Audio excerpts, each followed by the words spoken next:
Mensagem, para dizer o teor dessa mensagem, ela não vem somente de um estudo humano, de um estudo que eu posso pegar a Bíblia, estudar através do meu conhecimento e trazer algo, mas é uma mensagem ao qual em sonhos o Senhor trouxe até mim e me falou ao meu ouvido. Falou: não lance a pérolas aos porcos, não dê o que é santo aos cães, pois eles podem receber e depois voar em ti. Assim, disse o Senhor em sonhos. E eu procurei. Quando eu recebi a oportunidade, eu logo procurei por essa passagem. E encontro ela em Mateus 7, verso 6. E através dela, Deus me direcionou no restante. No trabalho eu procurava. Mas, Senhor, onde é que eu vou achar exemplos? Porque é uma palavra que ela está totalmente explicada. Para quem tem vista para ver, está vendo o entendimento dentro da palavra, vê que é uma palavra que ela está totalmente explicada. Ela não tem muito o que explanar essa palavra. Mas eu quero dizer para você, aquilo que o meu entendimento e o seu entendimento não alcança, o Espírito Santo, ele acrescenta em nós. Glória a Deus. Então, logo sendo assim, no verso 1 e 2, nós temos a frase, os dois versos: não julgueis para que não sejam julgados, porque com o juízo com que julgardes, sereis julgados, e com a medida com que tiveres medido, vos de medir a vós. Sendo assim, eu posso levar vocês em 2 Samuel. 2 Samuel capítulo 12.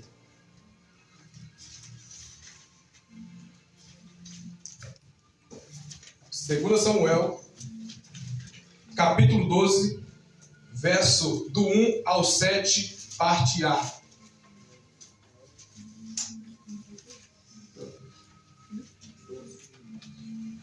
A epígrafe desse texto nos diz assim: o profeta Natã repreende Davi. E o texto nos diz: e o Senhor enviou Natã a Davi, e, apresentando-se ele a Davi, disse-lhe: havia numa cidade 2 homens, um rico e outro pobre. O rico possuía muitíssimas ovelhas e vacas, mas o pobre não tinha coisa nenhuma, senão uma pequena cordeira que comprará e criará.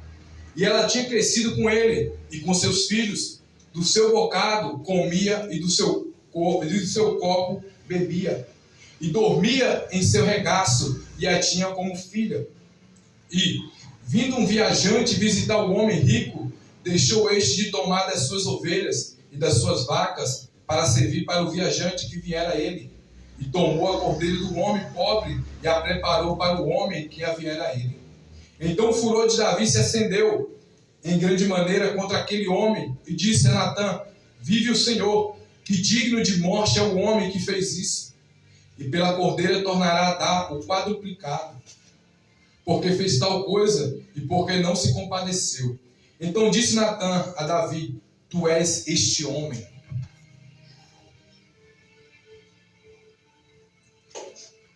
Claramente no texto, o que podemos entender? No capítulo 7 de Mateus, no verso 1 e 2, vem nos falando sobre o julgamento impróprio, o julgamento indevido. Quando lemos o texto ao qual nós entramos agora em 2 Samuel, no capítulo 12, do verso 1 ao verso 7, parte A, nós entendemos, para aqueles que não entenderam ainda, essa parte vem nos dizer quando Natã repreende Davi. Repreende de quê, irmão? Repreende do seu adultério. Davi, em momentos da sua jornada com Deus, Davi, mesmo sendo um homem segundo o coração de Deus, ele pecou contra Deus. Mas o que significa um homem segundo o coração de Deus? A questão, um homem segundo o coração de Deus, é um homem que é segundo a vontade de Deus. Um homem que andava segundo sempre a vontade de Deus. Um homem que era direcionado por Deus. Mas opa, como é que um homem segundo o coração de Deus, ele poderia errar e cair num pecado tão vulgar, um pecado tão impróprio, e um pecado que tanto era falado? Davi caiu em adultério. Em certo tempo, Davi estava em seu palácio, estava a olhar pela janela. Em certo ponto ele viu uma mulher se banhando, se purificando das suas impurezas, pois ela tinha saído dos seus dias, estava se purificando, assim como a tradição manda, que a mulher devia se purificar depois que saísse do período das mulheres. E Davi, nesse tempo, ele estava cansado de tanto ir para a guerra. E nesse tempo ele resolveu que ele deveria tirar um descanso, pois então, ele é o rei. Ele é o rei, só que ele não vigiou. Segundo a tradição dos reis, os reis deveriam estar na batalha. Os reis deveriam estar lá para apoiar o seu exército, não estar em casa, no seu palácio. E Davi se achou certo em não vigiando nas leis, nos mandamentos do Senhor, em se desviar daquilo. Começou por aí a queda de Davi, em ficar no seu palácio e não acompanhar o seu exército. Porque quando o exército viu o seu rei, junto com ele se alegrava, porque era mandamento do Senhor aos servos obedecer ao seu rei. E Davi permaneceu no seu castelo. E por horas ele entrou e começou a passear pela varanda do seu quarto. E a deparou com uma mulher muito linda, creio eu, como sendo ele um rei. E aquela mulher esbelta, bonita. E em seu coração inflamou. Em seu coração veio aquela chama do pecado, a chama do adultério, o olho da cobiça. E começou a olhar para aquela mulher. E não só olhar, além de imaginar, ele deixou descer para o seu coração. E descendo para o coração, este homem começou a maquinar. Em certa noite, ele chamou aquela mulher. E por ser o rei, ela se deixou levar. E eles cometeram adultério. Como se só isso não tivesse bastado para Davi e Batseba. Eles ainda continuaram com aquela vida, escondendo. Através desse ato, veio uma gravidez. E dessa gravidez, nasceria um menino. Mas porém, como Batseba diria que ia ter um filho se o seu marido estava na guerra? Logo ele estando na guerra, meses na guerra, para dentro da guerra, não teria como ele ter engravidado. Como essa mulher explicaria como ela engravidou? Em certo tempo, Davi pôs em seu coração e mandou uma carta para um dos seus servos, um dos seus generais, e mandou que ele mandasse Urias de volta para casa, para que descansasse, mas primeiramente passasse até o rei. E ele veio até o rei, porque Urias era um servo fiel, um servo que, mesmo não sendo do povo de Israel, um convertido ao judaísmo, ele era fiel em tudo. Primeiramente, ele não era só fiel ao rei, mas também ele era fiel a Deus, assim como diz o texto. E este homem foi chamado por Davi, e ele se apresentou diante de Davi. Se apresentou diante de Davi, Davi mandou que ele fosse para casa, para que ele pudesse se deitar com a sua mulher e poder encobrir aquele pecado que ele tinha cometido pelas costas, o chamado adultério. E esse homem, pelo seu caráter, sabendo que os seus irmãos, e também sabendo que aqueles que lutavam a favor do povo de Israel estariam na guerra, ele se negou a ir para casa, dizendo: como posso eu ir para casa, me deleitar junto com minha esposa, deitar junto com minha esposa, se eis que meus amigos, meus companheiros de guerra estão na batalha? Eu não irei. Mas com mais astutícia, Davi, ele embebedou, pensando que por ele se embebedar, ele seria presa fácil, seria enganado fácil. Mas só que eu quero dizer para você, a bebida, as drogas, não tira a sua ética, não tira o seu caráter, não tira o seu princípio. Quando você tem princípio, você cumpre até estando bêbado, da forma que tiver, você cumpre. Mesmo que você pode falhar. Mas quando você tem princípio, você cumpre o princípio. E aquele homem não aceitou. Mesmo sendo embebedado por Davi, que agiu com astúcia, não se deixou levar por aquilo. E não foi para casa. Sendo assim, Davi planejou mais um segundo plano contra aquele homem, que era um homem íntegro, diante de Deus. Ele chamou, eu não lembro o nome do seu general. Mas era, se eu não me engano, era Joabe. Era primo dele. Isso, obrigado. Chamou Joabe, que era seu primo. Escreveu uma carta. Na verdade, escreveu uma carta e deu na mão de Urias. Entregou na mão de Urias e disse: leva para Joabe. E não abra. Não quebra o selo, deixe que ele abra. E esse homem, sendo fiel, não sabendo ele que estava caminhando com a sua própria sentença em mãos, mas ele nem se atentou em abrir aquela carta, mas continuou sendo íntegro e fiel. Mesmo crendo eu, parafraseando dentro do texto, será que aquele homem não duvidou? O que será que tem nessa carta? Será que a vontade não veio no coração dele de abrir, dar uma espiada? Mas não, ele manteve a sua integridade intacta. Porque ele não só obedecia ao rei, mas ele obedecia o rei dos reis e Senhor dos senhores. Dizendo assim, este homem foi à viagem. Quando chegou a Joabe, entregou aquela carta. Na hora que Joabe quebrou o selo e abriu aquela carta, ele viu aquela sentença contra aquele homem íntegro, um dos melhores guerreiros do exército de Davi. E naquele momento Davi tinha armado um complô contra ele, dizendo que colocasse aquele homem na linha de frente, onde o fogo é mais intenso, onde a batalha é mais intensa, para que aquele bom guerreiro morresse. Mas só que eu quero dizer para você, nesta noite, mesmo quando ninguém está vendo, aquele de lá está vendo tudo. E Davi continuou com o seu plano. E assim aconteceu. Joabe lançou Urias para frente da batalha, onde a batalha é mais ferrenha, onde a batalha é mais complicada. E deixou aquele homem lá. E aquele homem foi morto, foi odiado pelos inimigos e foi morto. Aquele homem foi traído.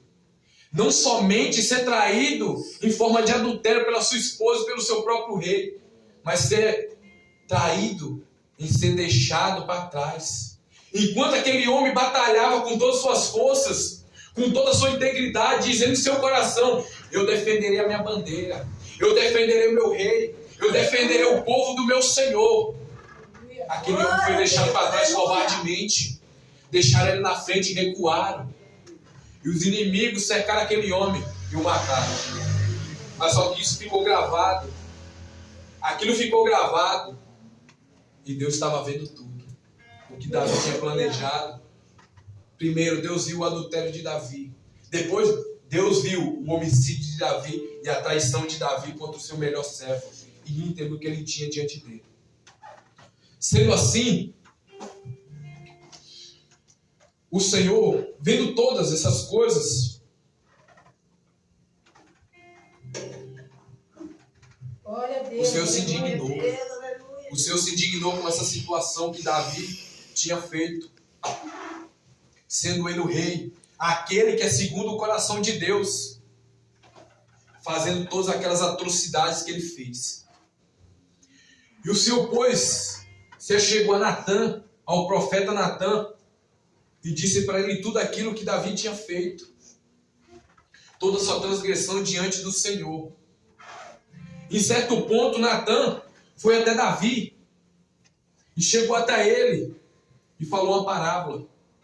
Ele falou que, meu rei, em certa vez tinha um homem muito rico. Esse homem rico era Davi. Esse homem rico, chegou um visitante em sua casa e ele tinha muitos bois, muitas vacas, muitos bens, só que ele não queria tirar daquilo que era seu. Ele tem muitos cordeiros, muitos animais, porém ele não quis. E também nesse mesmo lugar existia um certo homem pobre que só tinha uma cordeira. E esse homem rico, ele se chegou e pegou essa cordeira desse homem pobre, essa única cordeira, e pegou para ele e serviu para esse visitante. E nesse mesmo momento, Davi se irou. No seu coração criou justiça. Seu coração se exaltou. Mas eis que esse deve morrer. Esse deve pagar quadruplicado pelo que ele fez. Eu quero dizer para você nesta noite, através do exemplo de Davi, O julgamento errado, o julgamento hipócrita. Sabe o que é o julgamento hipócrita? Eu estou fazendo até pior, fiz até pior, mas eu quero julgar o meu irmão pelo 1 centavo que ele pegou. É assim mesmo. Não diferente de Davi. Quando é na nossa situação, nós queremos misericórdia. Mas quando é a situação do próximo, justiça. Pega aí, Jesus. Amassa. Quebra. É assim mesmo, pai. É assim. O homem, o ser humano, ele é ingrato. Quando é a situação dele, ele quer misericórdia, compaixão, meu Senhor. Não me leva, não me mate, não deixe que aconteça nada comigo. Não deixe que o inimigo me pegue. É assim que Davi falava, quando ele estava sendo perseguido por Saul. Mas, Senhor, não deixe que ele leve minha alma, não deixe que o inimigo me tire dessa vida. Mas na hora que foi para ele entregar um justo na linha de frente para matar, ele não pensou nisso. Ele não pensou quantas vezes o Senhor livrou. A primeira oportunidade que ele teve de sacrificar uma vida por um pecado que ele mesmo cometeu, ele não olhou para trás, ele não esperou, ele deu um passo e fez acontecer. Dentro dessa palavra, dentro do verso 1 e 2, nós podemos olhar para essa palavra que nos diz em 2 Samuel, o tanto que o ser humano, quando é para ele pede misericórdia, mas quando é para o próximo, no coração dele ferve a justiça. Rapidamente o homem, quando o pecado não é dele, ele quer que pague, ele quer que Deus pegue, ele quer que Deus cure, trate, ele quer que Deus mate. Queira ou não, mas até hoje tem pessoas que querem e pedem para Deus que mate o próximo. Verdade. No nosso meio tem pessoas que ainda dizem no meio do povo de Deus: mate ele, pai, mate ela. Está me humilhando, está me maltratando, está me injustiçando. Assim como Davi, somos nós nos dias de hoje. Quando somos nós queremos perdão, queremos misericórdia.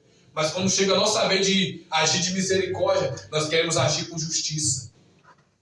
Dito assim, Natan disse para ele: esse homem é você, Davi. E Davi, logo sendo assim, ele reconheceu o seu pecado e falou: verdadeiramente eu pequei contra o Senhor. Ele reconheceu o seu erro. Ele reconheceu que adulterou. Ele reconheceu que ele foi um miserável ingrato. Porque ele só notou que Deus agiu com misericórdia, mas ele não agiu. E ainda por cima, quando ele viu um ato de justiça para ele poder agir de misericórdia, ele agiu com justiça. Ele queria matar, queria que aquele pagasse quadruplicado. E assim, aquele homem que quis julgar aquela causa com justiça, assim ele mesmo se mediu. Assim como diz em Mateus 7, verso 1 e 2. Quando nós colocamos a mão no martelo para julgar e condenar, nós também estamos dando a nossa própria sentença. Assim como Davi, ele julgou aquela causa: esse homem deve morrer, esse homem deve pagar quadruplicado. Assim Deus falou: é dessa forma? Pois vai ser assim com você. Assim como você pediu, assim como você julgou ele, é assim que eu vou te julgar e vou te medir da mesma forma que você julgou e mediu. Da sua casa não sairá espada. Você vai ver seus filhos se matando, sua família se destruindo, você vai ser perseguido, você vai ver todas as suas mulheres sendo estrupadas no meio do povo de Israel. Enquanto você fez na encoberta, eu faço para que todos vejam a sua vergonha. Do jeito que ele julgou e mediu, Deus agiu da mesma forma com ele. É porque Deus é justiça, irmão. E Deus não gosta da injustiça. E Davi, quando ele julgou e mediu de forma errônea, não olhando o seu pecado passado, ele afligiu a integridade de Deus. E Deus não se deixa ser desonrado. E Deus mostrou para ele a justiça de Deus agindo na vida dele. Mas só que dentro desse texto também, eu mostro a misericórdia de Deus. Porque assim como ele pediu que aquele homem morresse. Aquele homem deveria morrer. Se Deus fosse julgar da forma que ele julgou, Davi não teria história. Davi teria morrido naquele mesmo dia.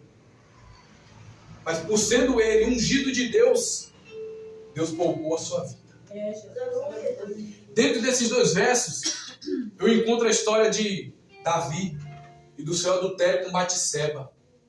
Eu encontro a hipocrisia de um homem.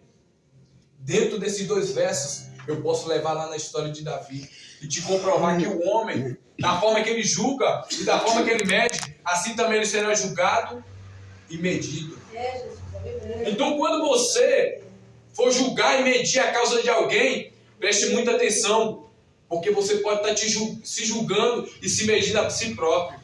Então, tome muito cuidado quando julgar e medir o próximo, porque da mesma forma Deus pode fazer contigo. Aleluia. Olhando mais para frente, irmãos, no verso de Mateus 7, verso 3 ao verso 5, nós encontramos, podem voltar o texto, irmãos. Glória a Deus. Aleluia, Jesus. Mateus 7, do verso 3 ao verso 5, nos diz: E por que reparas tu no agueiro que está no olho do teu irmão, e não vês a trave que está no teu olho? Ou como dirás a teu irmão, deixa-me tirar o agueiro do teu olho, estando uma trave no teu olho? Hipócrita, tira primeiro a trave do teu olho, e então cuidarás em tirar o agueiro do olho do teu irmão. Aleluia. Dito assim, nós podemos ir em Lucas 18. Lucas 18.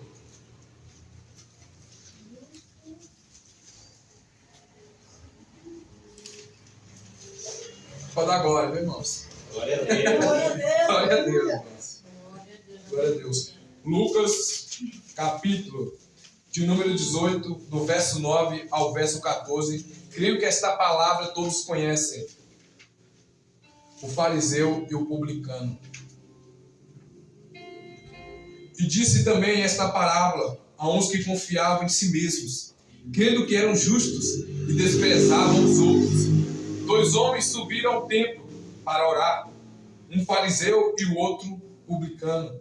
O fariseu, estando em pé, orava consigo desta maneira: ó Deus, graças te dou, porque não sou como os demais homens, roubadores, injustos, adúlteros, nem ainda como este publicano.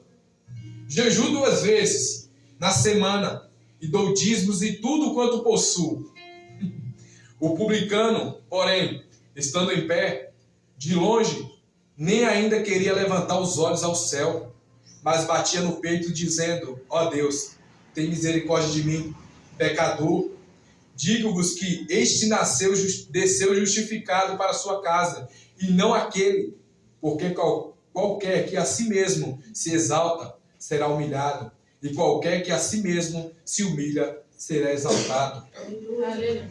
Diante desta palavra, capítulo 7, do verso 3 ao verso 5, nós podemos ver que Deus vem falando sobre aqueles que se acham que são mais corretos que os outros, aqueles que se julgam ser mais justos que os outros, aqueles que são soberbos, são altivos.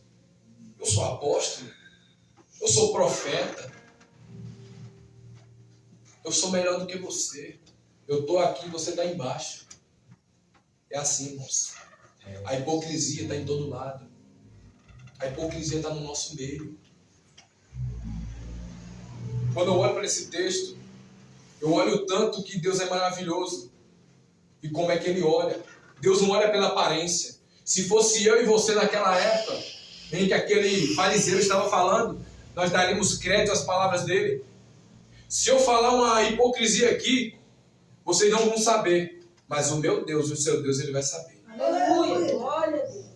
Assim como aquele fariseu se julgava ser justo, eu jejuo 2 vezes, eu dizimo, eu oferto, eu não sou adúltero, eu não sou assassino, eu não sou isso, eu não sou aquilo. Diferente daquele publicano, pecador, mentiroso, falso. É fácil eu me achar justo diante de Deus e olhar para o outro pela aparência dele e julgar que ele é falho, que ele é pecador, miserável e que não merece a misericórdia de Deus. Assim como aquele fariseu estava julgando que ele era justo e merecia a misericórdia de Deus, e aquele publicano, pecador, segundo a lei judaica, traidor do povo de Israel, não merecia a misericórdia de Deus. Aquele não merecia nada de Deus. Assim era o julgamento daquele fariseu. E no dia de hoje não é diferente de nós. Nós julgamos pela aparência, mas Deus não olha pela nossa aparência. Deus não quer saber se nós é gordinho, se é bonitinho, se é magrinho, se é bonito, se é feio. Deus vai julgar com retidão, com justiça na nossa vida. Então eu quero dizer para você, não é porque eu estou pregando que eu sou melhor do que você.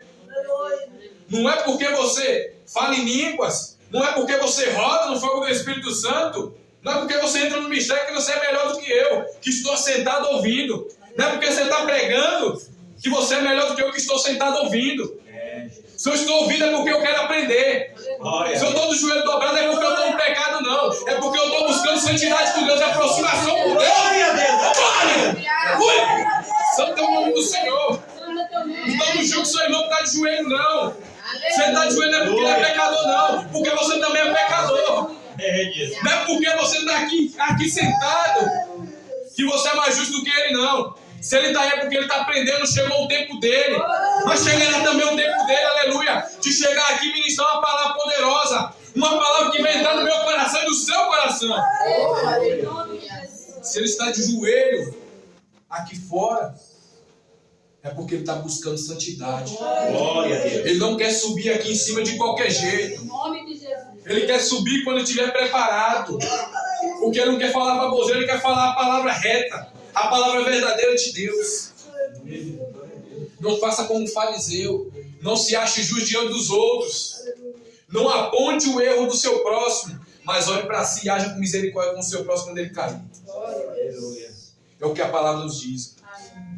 É o julgamento injusto. Também no verso 6. Logo, vou dar a vocês, irmãos, o sentido de hipocrisia. O que significa hipocrisia? Eu tenho que ler, senão eu não decorei, né? Irmãos, hipocrisia é um termo que foi dado no antigo mundo grego. Hipócrisis. Significado de hipocrisia: interpretação, representação, fingimento. Esses são os termos que são usados para poder se traduzir hipócrisis no grego e no português hipocrisia. O que significa hipocrisia?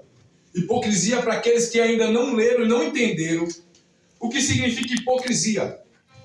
Hipocrisia, lá no antigo país grego, significava aqueles que fingiam, aqueles que interpretavam. Trazendo para os nossos dias, são os atores, atrizes, aqueles que fazem teatro, aqueles que sabem interpretar de forma coerente, de forma bonita. Se ele pegar um papel aqui e ler, ele vai decorar a sua vida e ele vai projetar aquilo na mente dele, achando que ele é aquilo, mas sendo que não é. É só um papel que ele está interpretando. Então quer dizer para vocês que hipocrisia se dava a uma pessoa que atuava bem, uma pessoa que sabia interpretar, uma pessoa que sabia fazer um papel correto.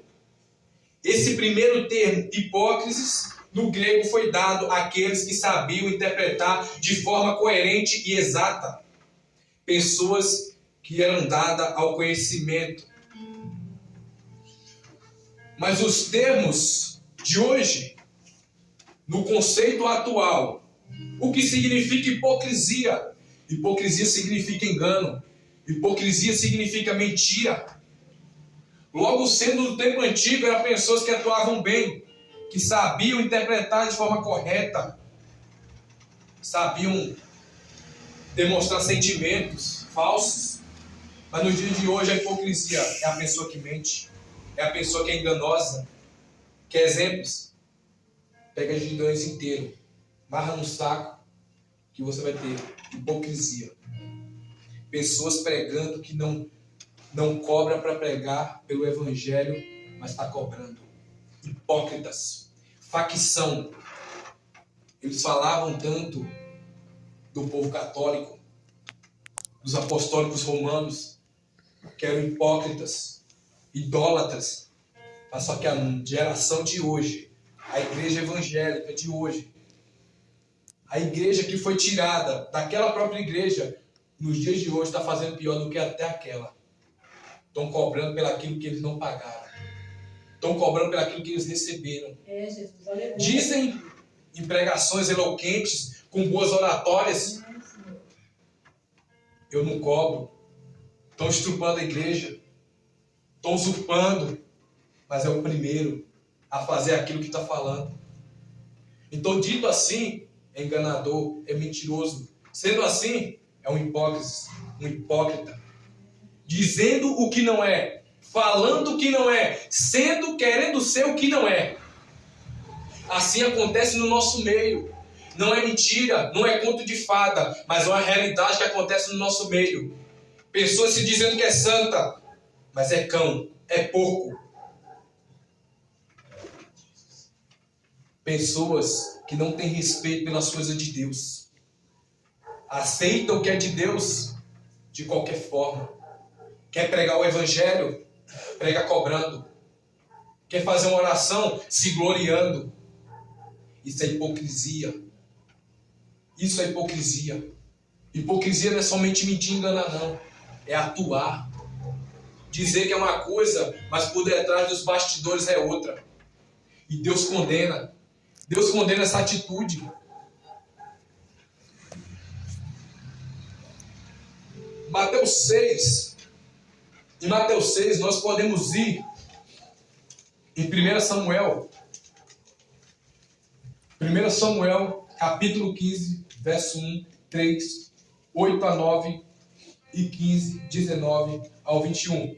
Em Mateus 7 nos diz, verso 6, não deis aos cães as coisas santas, nem deiteis aos porcos.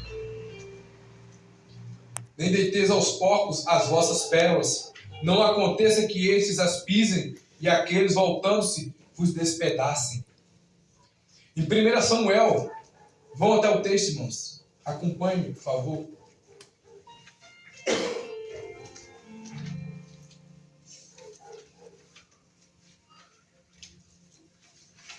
Glória a Deus, aleluia.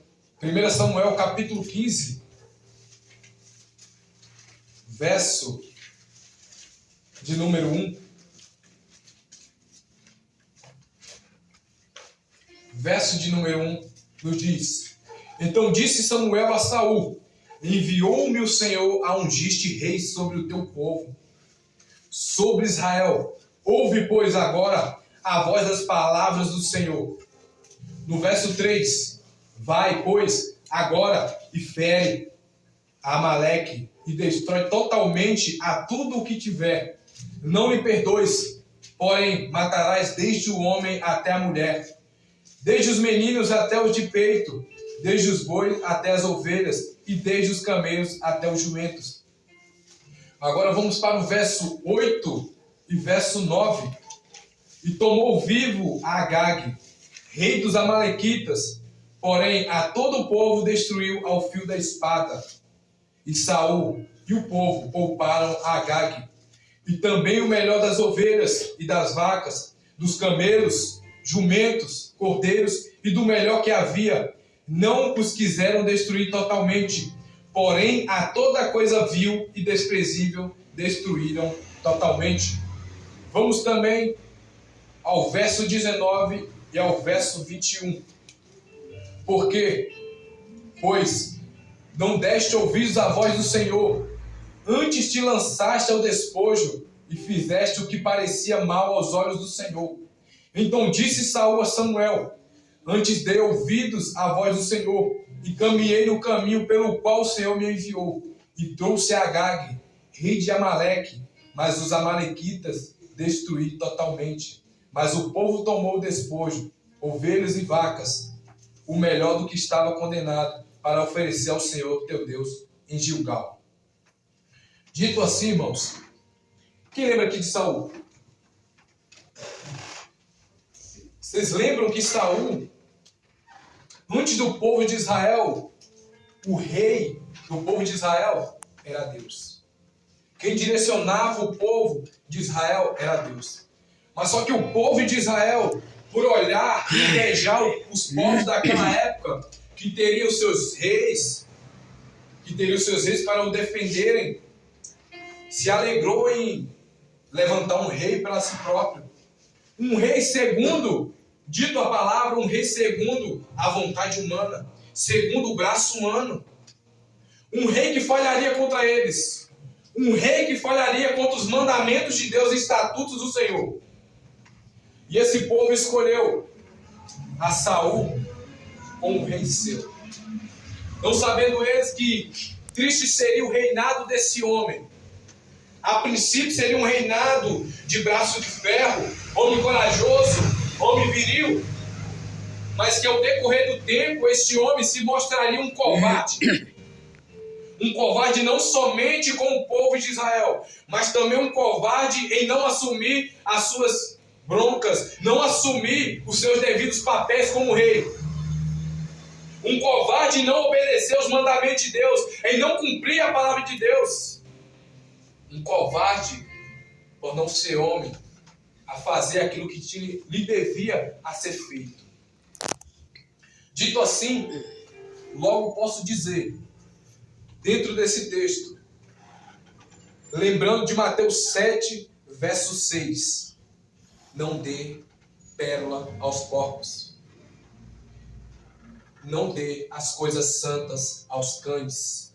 Pois, assim como eu posso interpretar no texto, eles vão rejeitar o que é santo e o que é precioso. E ainda por cima, vão se rebelar contra você. Não diferente de Saul. Saul se encontrou numa situação que ele desobedeceu a Deus.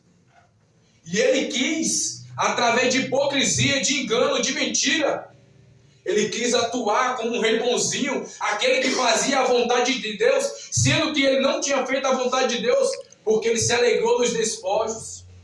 Ele se alegrou pensando, eu parafraseando dentro do texto, viajando, que ele disse em seu coração, eu vou poupar o rei Agag, vou me aliar a ele, assim eu possa ter mais coisas. Ele não se contentou somente com aquilo que ele já tinha pegado, mas também ele almejou com mais. Mas porém, assim como na história de Davi, ele não lembrou que tinha algo maior, alguém maior que tinha colocado ele lá e estava só de olho nele. Estava só reparando as atitudes dele. Deus mandou que ele fosse naquela terra e matasse todos os amalequitas e também matasse o seu rei Agag. E ele, desobedecendo a Deus e querendo agradar o povo de Israel, um povo que já vivia na bruxaria e na idolatria, um povo que vivia desviando os caminhos do Senhor, deixando de cumprir os mandamentos e estatutos do Senhor e decretos. E ele deixou de cumprir aquele mandado do Senhor, aquele decreto que o Senhor lhe mandou. E ele foi, pelejou contra o povo, matou todo o povo amalequita. Aquilo que era para destruir, que eram os despojos, tudo aquilo que eles tivessem de bens, era para destruir, ele não destruiu. O rei, que era o principal a destruir, ele não destruiu. Quero dizer para vocês, não dê o que é santo aos cães. Saul era um cão. Sabe o que é um cão? O cão, pelo um pedaço de farelo, ele se revolta contra você. O porco, ele não dá valor ao que é valioso.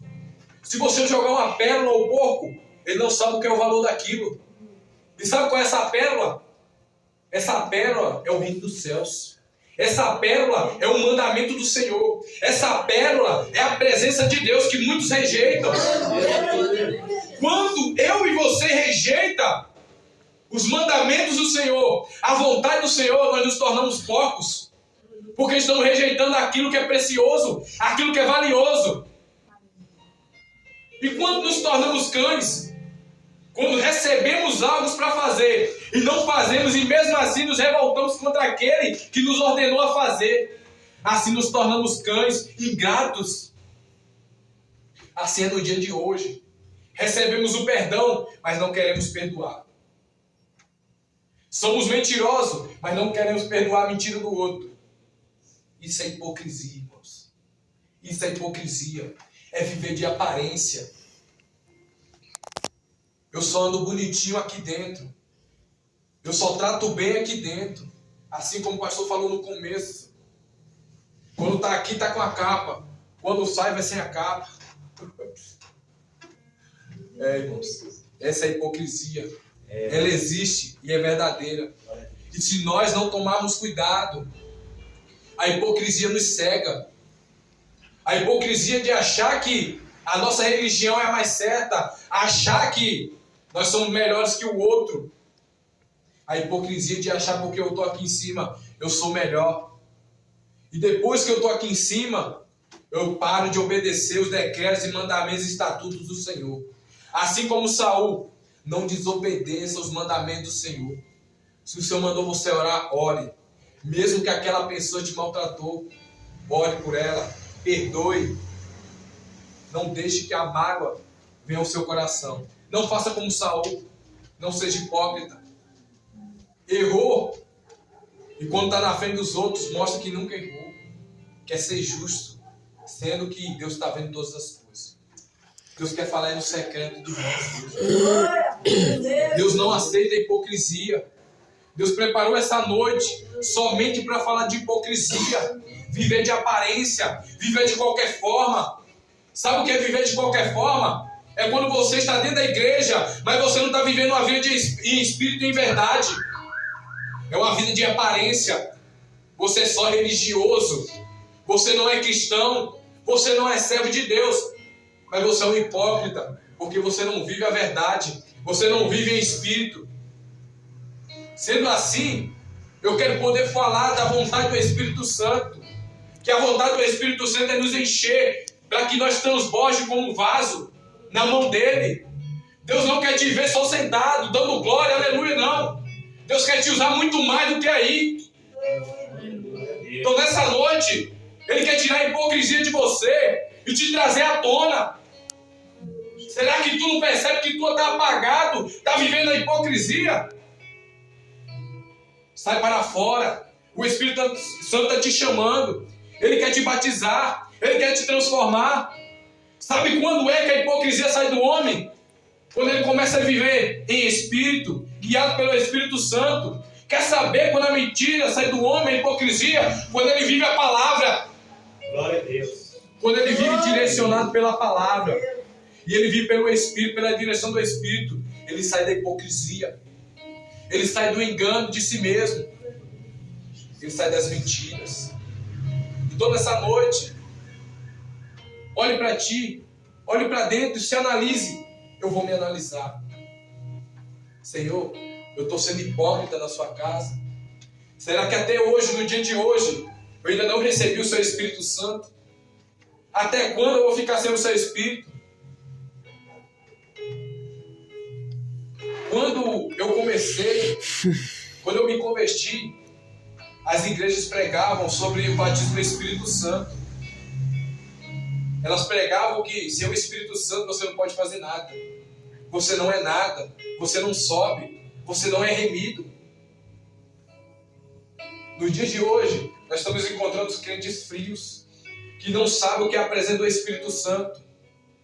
São crentes que estão vivendo hipocrisia. Estão sendo levados pelo barulho da emoção. Estão sendo levados pelo seu próprio coração. Crentes que é crente aqui, mas fora não é.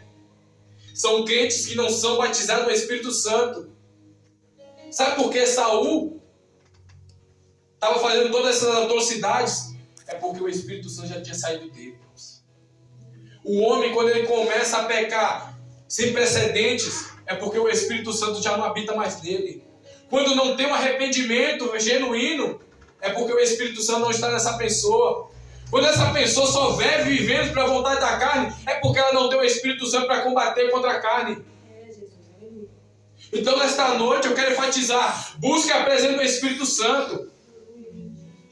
Como é que você quer ser salvo se a presença do Espírito Santo não está em você? Busque incessantemente. Faça nesta noite uma oração comigo no final dessa palavra. Espírito Santo, vem comigo. Espírito Santo, me batiza. Espírito Santo, me aviva. Espírito Santo, me transforma. Vem sobre mim, me transforma um novo homem. Me transforma uma nova mulher. me limpa, me purifica, faz morada em mim. Essa é a vontade de Deus nessa noite. Aleluia. De conscientizar que você sem Ele, você não é nada. Aleluia. Eu não sou nada sem o Espírito Santo. Orações frias, orações fracas, é o que tem no nosso meio. Vivendo uma hipocrisia, vivendo de máscara, se mascarando. Deus quer crente de verdade. Aleluia. Deus quer crente que acredita no poder dele. Aleluia, Jesus. Deus quer te entregar o dom para o Espírito Santo. Mas para isso é necessário tirar a hipocrisia. Tira essa capa. Seja verdadeiramente ovelha. Deixa o Espírito Santo transformar a sua vida. Deixa ele te lapidar. Glória a Deus. Chama ele para fazer morada. Você é templo do Espírito Santo. Amém, Jesus. Glória a Deus. Bom, nesta noite, esta é a mensagem que o Senhor põe no meu coração Amém. para trazer. E terminando essa mensagem, faltam 9 minutos. Vamos orar. Peço que todos se levantem. Vamos orar pela